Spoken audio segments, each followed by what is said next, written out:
Hey everybody, are you ready for another one of my off the top of my head, right after the movie, film reviews? Here at the Esquire Theater in Denver. And I went to see The Tragedy of Macbeth, the film by Joel Cohen. He directed, and it's a Shakespeare play, of course, and no subtitles tonight. They didn't have the subtitles for the film. You know, the little thing you put in the cup holder and you can bend it down and it sits right underneath the screen. It's just like subtitles at home, more or less, and I can read the subtitles because ain't got good hearing. But I'm not wearing a hearing aid either because can't stand those things. They're so artificial. So I sit down and I go in and they don't have subtitles for Macbeth. And I'm sitting here like this trying to understand. And of course it's Shakespeare. And if you've ever watched a Shakespearean play, they all need subtitles. They all do. They should have had them on the screen. And they're doing that in a lot of theaters now. They're putting subtitles on the screen in English-speaking movies for English, or American-speaking, I should say, Americans. And I like that because then I don't have to do the contraption. Well, since I couldn't understand it after the first 10 minutes, I just lost it. I thought, I'm going to waste my night here trying to understand this film. So I went out and I was a little irritated and I said, hey, is the film upstairs you're playing, does it have the subtitle thing? Yeah, we got that. I said, can I go see that? Yeah, of course. So I go upstairs, I get my seat, and it's Belfast. And it's a wonderful film directed by Kenneth Branagh, written and directed. And it takes place in 1969, and the focus is on a family, a working family that are struggling in Belfast because economic times are tough. The Protestants and Catholics are literally having a civil war. Bombs going off, the IRA, the army's coming in, the military, the British military, and it's horrible to be there. And yet, if you grew up in Belfast, you love it. It's your home. So we focus on this young boy. Well, the whole family is in it, actually. The grandparents, the parents, and the young boy is the main focus. He's probably 8 or 9 years old. He loves films, just like I did when I was a boy, and still do, obviously. The little boy in me still loves going to the big movies. I'm not happy watching them at home on my big screen TV, although I do. I got to go to the theater most of the time to see films. And I was not disappointed. I got to tell you, this film rocked. It's in black and white, beautiful, beautiful cinematography. And that's the way the film should have been. It captured the feeling of 1969 and the horror of the violence that's going on. But that's not the main focus of the film.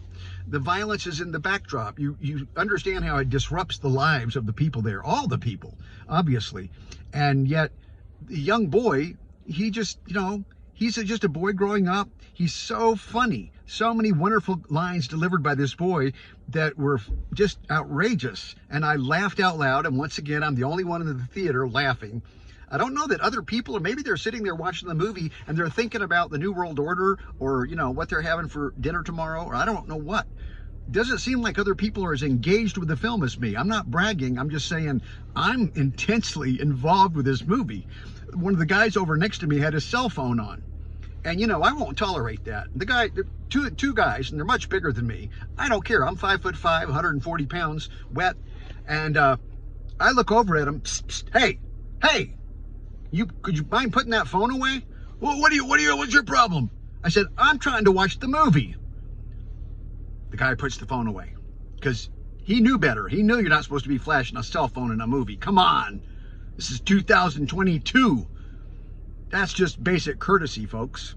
And Americans are not known for always being the most polite people in movie theaters. But anyway, I just got to say, this film, highly, highly recommended. I just was never, ever was I thinking about the time as I do in so many movies. Oh, I wonder how much longer this movie's going to be. Never crossed my mind. There's a beautiful soundtrack, and we hear many, many songs by the wonderful Van Morrison. And I got to tell you, nobody sings as well as Van Morrison when it comes to singing the white man's blues. This guy can belt it out. And it just really touched my soul, my heart. I'm emotional. Just the feeling I had in the end of the film when the family is struggling so hard to stay in Belfast. It's their home. The young boy is just crying, heartbroken when the parents are saying, we're going to go to England because daddy has a job over there now and making pretty good money and it'll be better. We'll get away from all this. the boy doesn't want to leave. He loves his grandparents. He loves the city he grew up in.